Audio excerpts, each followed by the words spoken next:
اپنے دکھوں کو اللہ سبحانہ و تعالیٰ کے سامنے رکھنا سیکھیں. کبھی جب جائے نماز پر بیٹھیں تو اٹھنے سے پہلے اپنا دل پوری طرح سے ہلکا کر کے اٹھیں. اللہ سبحانہ و تعالیٰ سے یہ دعا کریں کہ اللہ میرا دل، میرا صبر اور میری آنکھیں شدت سے مولا تیرے کن کے منتظر ہیں.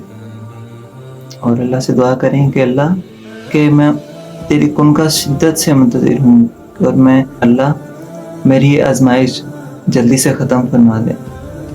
میں بہت کمزور ہوں، اور میں دعا کرتا ہوں کہ اللہ اگلی بار جب میرے آنسو نکلیں تو شکرانے کے اور خوشی کے نکلیں کہ اللہ آپ نے ایسے راستے کیسے نکال دیے کہ جن کا مجھے گمان تک نہ تھا. کہ اللہ کیا ایسے بھی ہو سکتا تھا، کیا ایسے بھی ممکن تھا کہ میری حاجت اس طرح سے، اس طریقے سے پوری ہو جاتی. انما یوفی الصابرون اجرہم بغیر حساب. اور صبر والوں کا اجر بے حساب ہے. اور یاد رکھیں کہ لا تقنطوا من الرحمہ، اللہ فرماتے ہیں کہ میری رحمت سے نا امید مت ہونا.